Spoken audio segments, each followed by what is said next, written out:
If sisters have a question? I have a question here.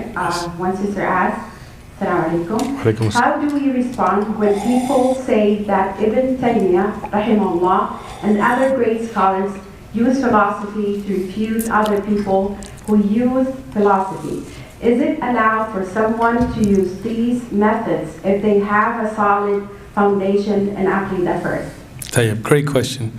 And if the sisters want, you can even send you can type up the questions and send them in text and come to the brothers. We can make sure all your questions get addressed, inshallah. I want to make sure all the sisters' questions do get addressed. So it's a really good question. What about people that say that Shaykh Islam Taqiyuddin ibn Taymīyyah used philosophy and used this to refute the people of philosophy and so on? First thing is, Quran, Sahih Ahadith, Sahaba, their af'al, the actions that they did, the khulafa, their way, this is our adillah.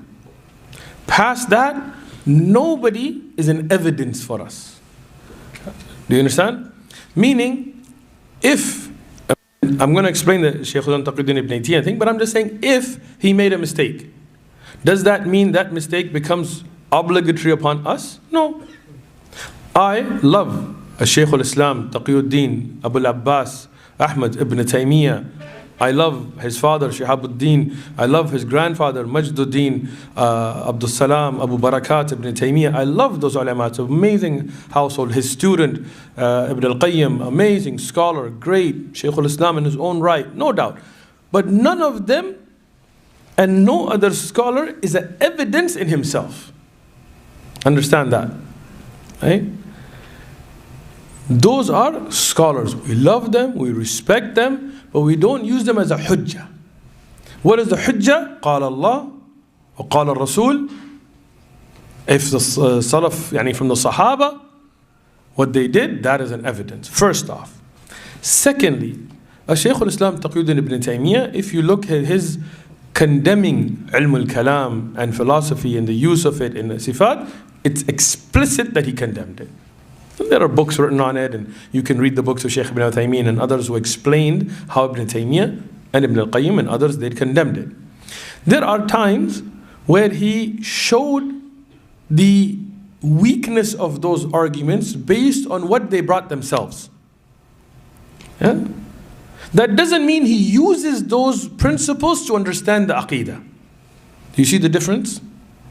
For example, if somebody brings me a Bible, and they try to prove to me that Jesus was crucified from the Bible, and I show them from their own Bible contradictions that prove that what they're basing their discussion on is wrong, that doesn't mean that I'm going to use that Bible for my Aqidah. So when Ibn Taymīyyah rahmatullahi alayhi showed the fallacy of the mutakallimin, the people of kalam, from their own works, it doesn't mean he utilized them for his Aqidah. This is a misconception people have. Secondly, for us, we are not Ibn Taymīyyah. We are not at that level of scholarly work. We are not at that level. That is not our job. We are not there to refute the trends in philosophy and things like this.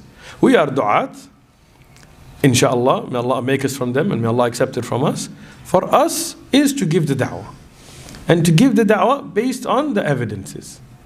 Even when we get into the Bible, unless you're really well versed in it, I wouldn't suggest depending too much on it. Even myself, even though before coming to Islam and things, I studied the Bible in some depth, but I don't base my arguments on the Bible. Meaning I don't try to prove Islam from the Bible, as some of the du'at do. Because I don't believe the Bible that we have in front of us is the Injil. I do not believe the Bible in front of us has anything to do with the direct message of Isa ibn Maryam that he gave to his followers. It may have some aspects like the 10 Commandments about not worshipping idols and things like this. Yeah, no doubt to that.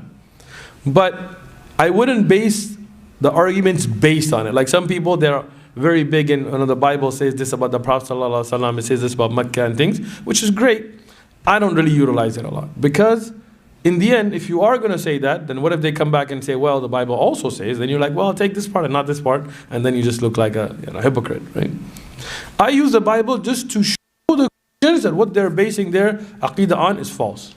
That's it. That's just to clear that path, that blockage they have from accepting the truth of the Bible and the Christian doctrine. Just clear that. Move that away and then give them the dose of the Quran, of the Sunnah, of the Aqidah of Islam.